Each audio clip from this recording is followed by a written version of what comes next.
गांव की आखिरी गली से जहां पगडंडी जंगल की ओर मुड़ती थी, वहां सैकड़ों साल पुराना एक विशाल पीपल का पेड़ खड़ा था।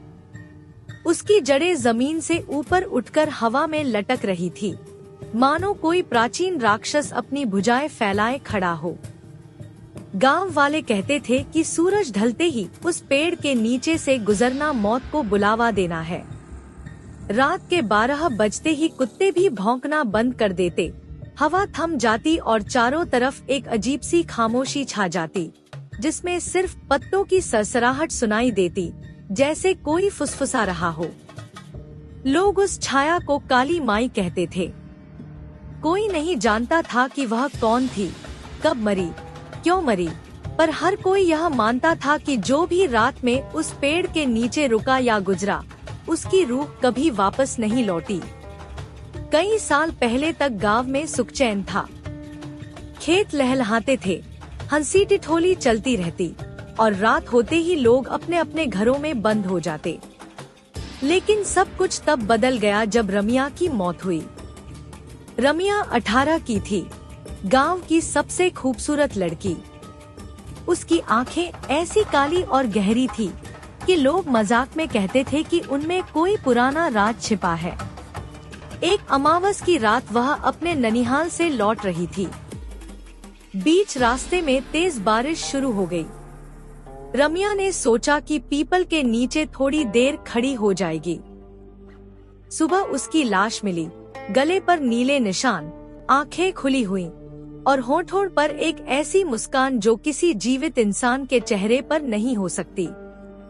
पुलिस आई, पोस्टमार्टम हुआ, पर कुछ नहीं निकला। बस इतना कहा गया कि मौत गला घोंट कर हुई।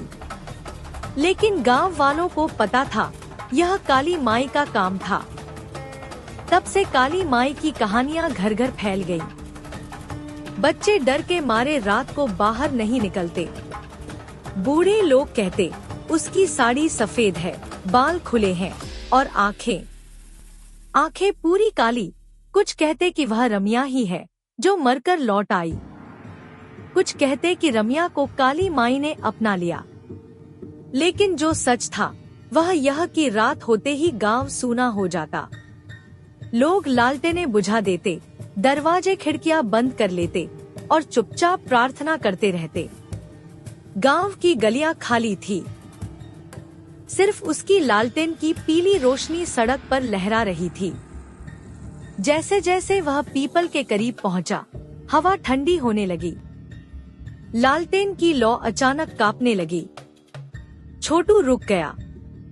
उसने ऊपर देखा, पत्ते हिल नहीं रहे थे, फिर भी सरसराहट हो रही थी, जैसे कोई उसका नाम पुकार रहा हो। छोटू, छोटू, बहुत धीमी, बहुत करीबी आवाज। छोटू का दिल जोरों से धड़का। उसने लालटेन ऊंची की। दूर सड़क पर एक सफेद आकृति खड़ी थी। चेहरा नहीं दिख रहा था, बस साड़ी हवा में लहरा रही थी, हालांकि हवा नहीं चल रही थी। आकृति धीरे धीरे उसकी ओर बढ़ी। कदम नहीं दिख रहे थे, जैसे वह जमीन पर चल नहीं, तैर रही हो। छोटू पीछे हटा। उसकी पीठ पीपल के तने से टकराई। तना इतना ठंडा था कि हड्डियां सुन्न हो गईं। तभी उसे लगा कि कोई ठंडी, पतली उंगलियां उसकी गर्दन पर फिर रही हैं। धीरे धीरे, बहुत प्यार से। फिर एक फुसफुसाहट उसके कान में गूंजी, तू मेरे पास क्यों आया, छोटू? मैंने तो तुझे बुलाया भी नहीं।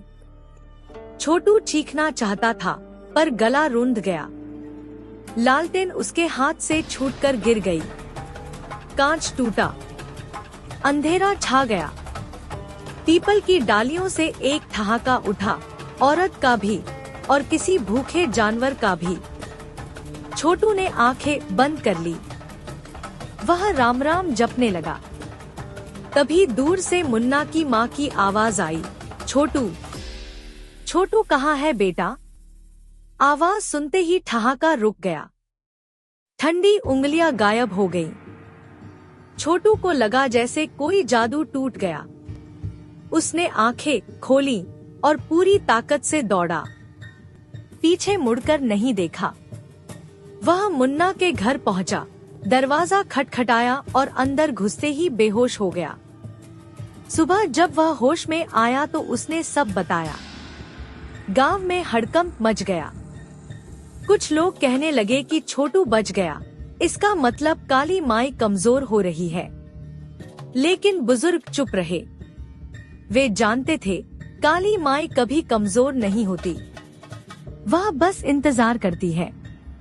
कुछ रातों बाद बुजुर्ग हरिया काका, जो कभी नहीं डरते थे, अपने आंगन में बैठे थे। अचानक उन्हें लगा कि कोई उनके कंधे पर हाथ रख रहा है। उन्होंने पीछे देखा, कोई नहीं। फिर सामने देखा, पीपल की तरफ से सफेद साड़ी लहरा रही थी। सुबह उनकी लाश मिली, सीने पर गहरे नाखूनों के निशान, आंखें खुली हुई, होठों पर वही डरावनी मुस्कान।